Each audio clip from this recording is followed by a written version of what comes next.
see his transformation from like just kind of this nerd to like the boxer he ended up becoming, and just this entrepreneur. It's like really fascinating, more or less. And I think his story is really cool, especially with like his friend group as well, and how they're all still very, very close 10 years later. You know, it's really interesting you say that, because like when we first met, I always got a Casey Neistat vibe off of you. Yeah, most of my style, if you look at my videos from that time, were like definitely even Casey Neistat. like even some of your mannerisms sometimes, like you don't do his classic like okay hand sign, but like sometimes you will throw up your hands in a certain way that's very Neistat like. Oh no, that's just definitely KSI. Like the way he like presents himself is very like, almost Italian. Ooh, this is kind of a tough one. So the ones that I couldn't list off were Smosh and Rich Alvarez, right? Yeah, you can't say them. Okay, I can't. All right. I think a underrated channel would be The Stupendous Wave. He's someone that I've been following for several years now. He reviews like Star Wars lore theory videos, talks about the shows, the movies, whatever, and in Star Wars. And I feel like he has some really interesting perceptions about the franchise as a whole. I don't really agree with what he thinks about The Acolyte, but to each their own. But as far as like other channels go, I mean, it really just depends on who I feel like watching. Like, I don't really have like a dead set favorite, really. I mean, I feel like because I deal with these people every day, I feel like in a weird way they become my favorite YouTubers. So yeah, Ultra Swag Time, Zaandarbrow, Tio. I did quit. What can I say? I went to Twitch. Yeah, you did. You're on.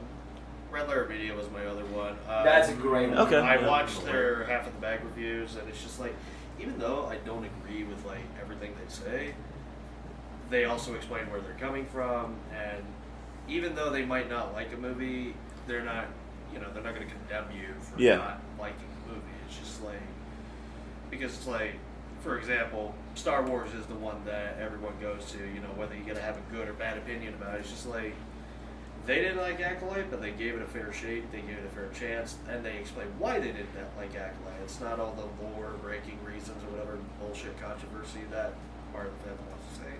They just think the Jedi are the most boring part of the Star Wars universe. I'm like, yeah, I actually kind of agree with that, but then they say Andor is like an exception to that, like that, and like, yeah, no, I like more of the gunslinger, the more action-packed part of Star Wars, and because I do think Jedi are boring. I know a lot of people might disagree. I think Acolyte changed that a little bit, because they actually played with the Force and played with, the martial arts Jedi would use. Mm-hmm. Is it executed perfectly? No, I'm not going to say but it's still a good show. Would you do a what if type series in the Nintendo Cinematic Universe? That's definitely more of a Brower question. Yes. So, Brower, I'll let you go first. What was that again? Would you what if? There's a blooper. Would you make a what if series of would you do a series where you and Shady are romantic lovers? That was the question. The question is, would you do what if for the NCU? I honestly would, because Save the World is kind of a what if we changed up this timeline kind of show. So going off of that, I can definitely see a universe of like, I would love to do what if Ganondorf won the war, to be like, would Link still be here, or would the MCU even happen? Or what if Master Hand won Smash and killed Luigi? What if Mario never died? That was actually on my mind. Yeah, what if Mario never died? I think I had an We've idea. had multiple conversations about this before in the past. Yeah. There were like some big ones. What if Link never went? What if Taboo, or what if Pharaoh Mortis wasn't in purgatory or something like that? Like another one would have been like, what if Pharaoh Mortis never died? What if but I think one of the more fascinating ones, at least in more recent memory, would have been like definitely the Mario dying one. But what if Shadow Mario just never showed up? Like, what if we all met up with Luigi and fought Master Hand together? Because that was the original idea. The only reason Master Hand showed up was because we just had some drama with Chris at the time, or like that's why Shadow Mario showed up. Yeah, because we couldn't be around Chris and Kayvon at the time. All right, we got 9 questions on the June announcement. Rapid round, let's go. The rapid round, we gotta get through this, and then we got 2 small questions on Discord, and Cole just sent a shit Rapid ton. round, let's so go, let's go. go. First set of questions comes from Will Metcalf. Once more, how was filming the Zaandarbrow movie like? Well, I no longer need to answer the question. Brower, how was it like filming the Zaandarbrow movie? It was a lot of fun. It's a fun comedy, and it was fun just playing original characters again.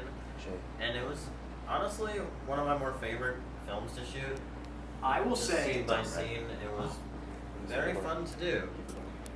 I will say, I had a lot of fun playing tree number 2 in that movie. Fuck off, you were tree number 7. Okay, I'm sorry. I like it. I liked it when Shady held the gun wrong and someone went off. Someone, more like, I wonder who that was. Exactly. Because you did hold it wrong. I did hold it wrong in a fucking comedy movie. It's almost like that was the point.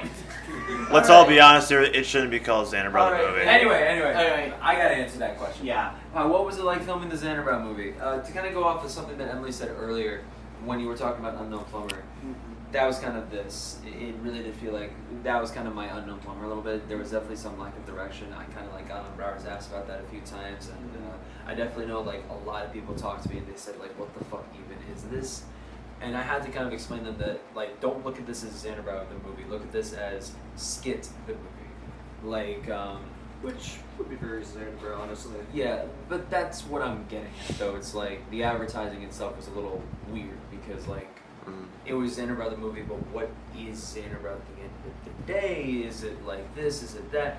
And like Reese was coming up with other plot lines that like I think could be more interesting to explore in the future. Like for example, like if Brower leaked the spoiler or something like that.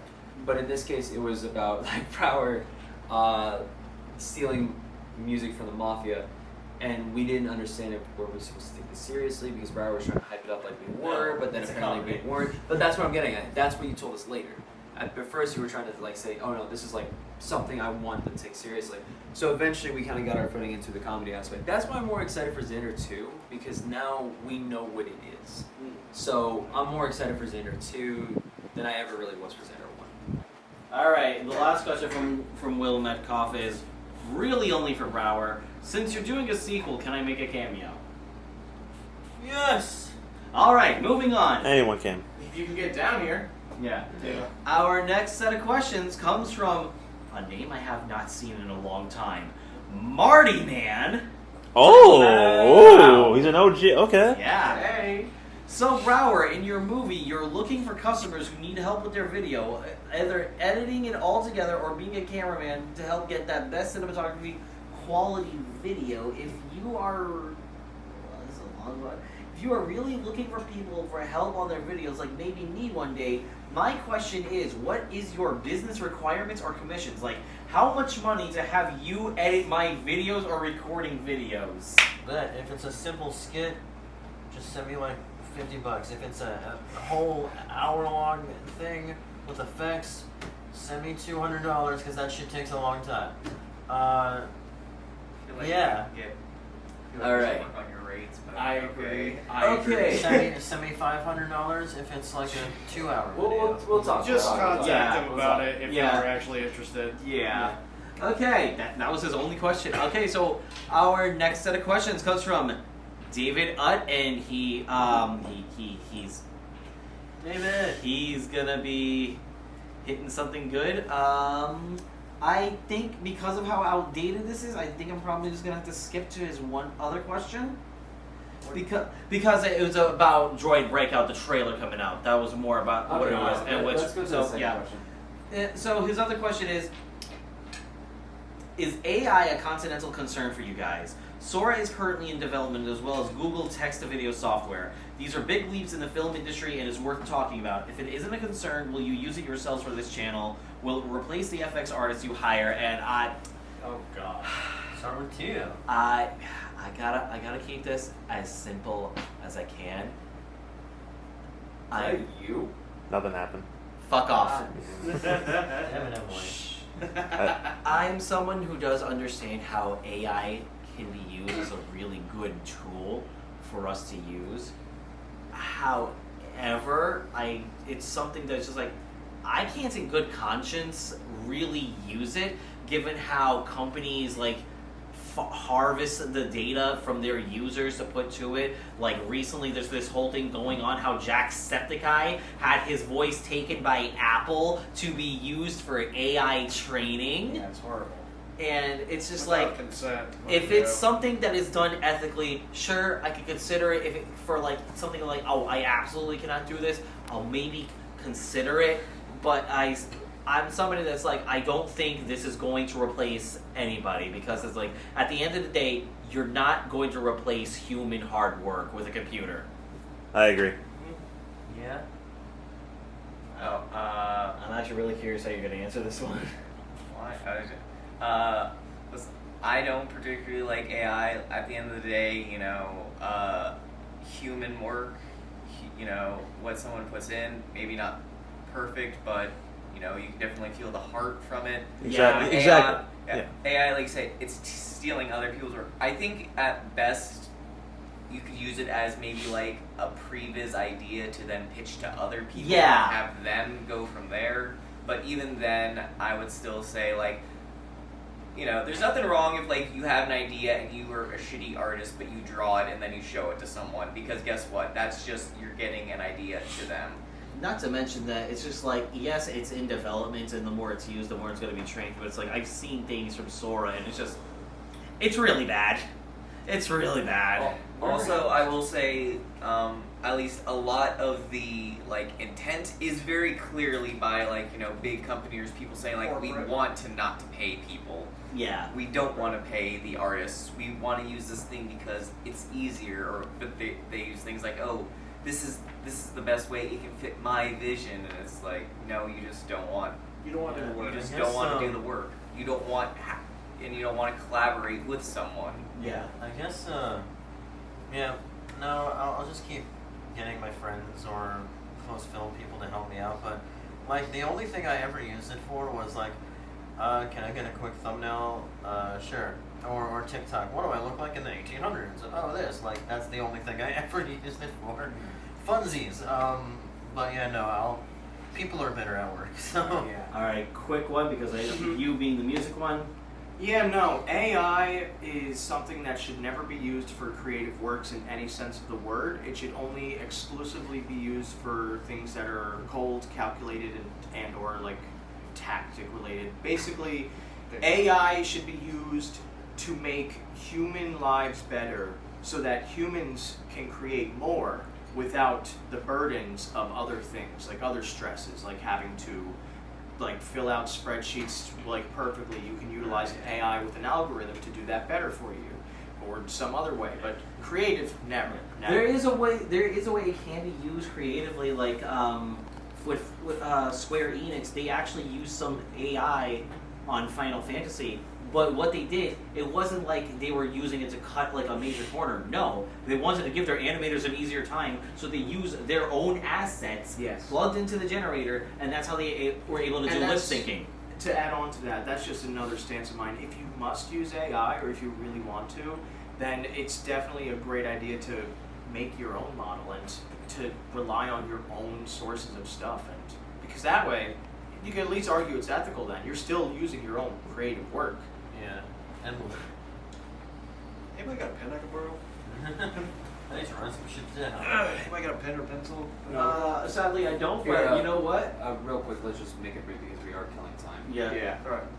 Pick it up. Yeah. Pick up the fucking pen. Do the fucking work. Just fucking do it.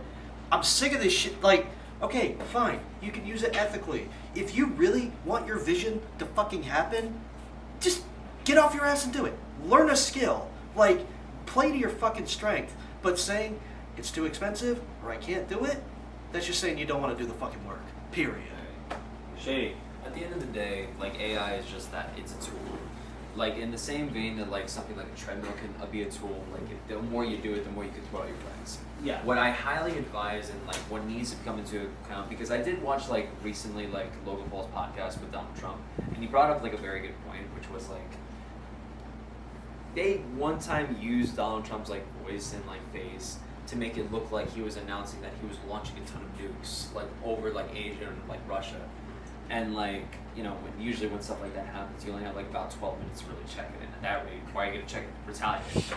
So it has to be regulated. We have to make sure that like things like this isn't able to be used for like notorious reasons like that. We have to make sure that like, people are getting fair wages, people aren't getting taken advantage of. Well, most of my friends are artists. However, like, AI inherently isn't evil. The concept behind it may be. And what needs to happen and what needs to be ensured is that it is simply used as a tool with guidelines. Like in the same vein that you can check if you doctored a photo, you need to be able to check if you've doctored AI. And immediately like that's where it's getting stripped down. Yeah, I mean, and like my views on it are pretty much the same thing. Like, I don't think that you should use AI to sacrifice somebody else's talent to write a good story or to write a good movie, whatever. Like, again, it should be used as a tool. I just feel like it's basically the reason why like the strikes were going on, because I'm pretty sure like all the studios or all the major studios, they wanted to use more of AI and less of like actual people. And it's just like no, that's not fair. It's like these writers get paid to do these projects, and it's just not fair to have AI do all the work for them. I will say we suck at doing lightning round. Yeah, that was one that was. So definitely yeah, gonna be here's an what we're impossible gonna one. do. Tio, do your best not to commentate on anyone else's opinion. Let's keep going. Yep.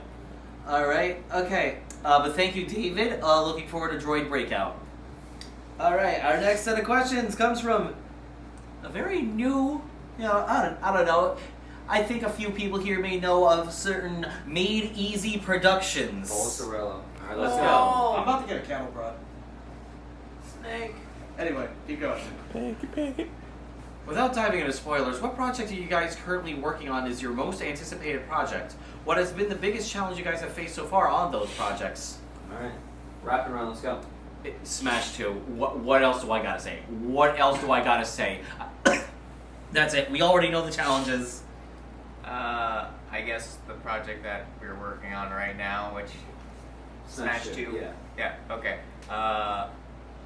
But also at the same time, I'm a very, very small part of it, so the challenges are just what we face on the daily, which a lot, but we've managed to overcome it. It's all good fun. Waluigi 2 is still harder, but Smash 2. Smash 2 for now, yes. I'm under an NDA, so I can't give a fair answer. Any project you do will be difficult. The hardest part is just trying to overlook the adversity and just pushing through to see that doing it is going to be worth it in the run, no matter the obstacle. For me, I got 3. So like, I got the Smash Remaster that's coming out soon. I just showed the trailer of the Reese real quick, just in 3 words. What do you think? Twas fucking epic. Cool. And then of course we have Luigi, Your Brother Shadow, coming out very soon, and the VFX are actually getting locked in today, so that's gonna be fun. And of course Smash 2. Smash 2 by far is the one with the biggest adversity. Obviously, most of you don't live in this state. Y'all traveled here just for this, so I appreciate that. Smash 2 by far is still the biggest production we have ever had. I'd be very surprised if this ever gets topped in the future in terms of like size. I don't want you guys to go ever that far, to be honest, because it's way too gravitasing. But like at the end of the day, like